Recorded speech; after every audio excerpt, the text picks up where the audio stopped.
भारतीयांना गुंतवणुकीसाठी सर्वाधिक आकर्षण कोणत्या बाबींचं असतं? पहिली गोष्ट रिअल इस्टेट, घर किंवा जमीन. त्याहून दुसरी गोष्ट म्हणजे सोनं. तर सोन्याबाबत एक महत्त्वाची अपडेट आलेली आहे आणि तीच आपण लेट्स अप मनीमध्ये पाहणार आहोत. फेडरल रिझर्व्ह बँक जी अमेरिकेची नियामक अशी बँक आहे, त्या बँकेचे व्याजदर आज जाहीर झाले. ते तिमाही व्याजदर आहेत आणि हे जे व्याजदर आहेत हे व्याजदर स्थिर राहिलेले आहेत. स्थिर व्याजदर राहिलेले आहेत म्हणजे त्या ठिकाणी जे बॉन्ड्सचं जे त्याच्यावरती जे काही व्याज मिळणार आहे ते स्थिर राहिलेले आहेत. डोनाल्ड ट्रम्प यांना असं वाटत होतं, जे अमेरिकेचे अध्यक्ष आहेत, की हे व्याजदर कमी व्हावेत, पण तसं झालेलं नाही आहे. तर 29 जुलै रोजी झालेल्या फेडच्या बैठकीमध्ये हे जे व्याजदर आहेत ते 3.50 ते 3.75 या व्याजदरावरती स्थिर ठेवलेले आहेत. म्हणजे अमेरिकन बॉन्ड्सवरती जर तुम्हाला किमान एवढं व्याज मिळू शकेल, 3.5 ते 4.25%. आता अनेकांना असं वाटत होतं हे जर व्याजदर कमी झाले तर अर्थात लोकांना आणखीन त्यापेक्षा जास्त आकर्षक गुंतवणूक असणाऱ्या सोन्याकडे कल वाढतील, सोन्याचा रेट त्यामुळे वाढेल. पण आता तसं होणार नाहीये. पुढचे काही दिवस तरी सोन्याचे रेट हे स्थिर राहतील. आता भारतामध्ये सोन्याचा दर काय आहे तुम्हाला माहितीच आहे.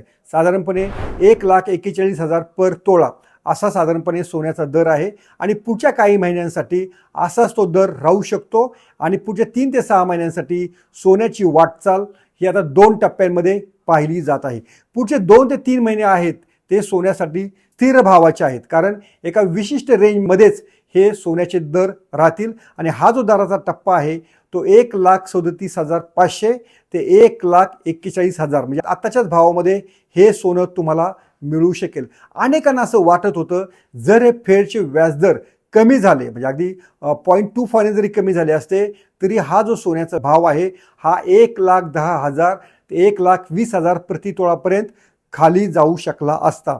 पण तसं झालेलं नाहीये. त्यामुळं मध्यम कालावधीसाठी तरी हा सोन्याचा दर स्थिर राहणार आहे. त्यामुळं ज्यांना कोणाला सोनं खरेदी करायचं आहे त्यांच्यासाठी एक सल्ला गोल्डमन सॅक्स किंवा इतर ज्या गुंतवणूकदार संस्था आहेत त्यांनी दिलेला आहे की तुम्ही टप्प्याटप्प्यानं सोनं खरेदी करत राहा. एकदम तुम्ही सोनं खरेदी करायची घाई करू नका. हा जो दरवाढीचा जो टप्पा आहे तो पुढच्या काही दिवसानंतर सुरू होऊ शकतो. त्यासाठी तुम्हाला थोडी वाट पाहावी लागेल. पण ज्यांना लग्नासाठी किंवा इतर कौटुंबिक बाबीसाठी सोनं जर खरेदी करायचं असेल तर त्यासाठी मोठी रक्कम आत्ताच गुंतवू नका.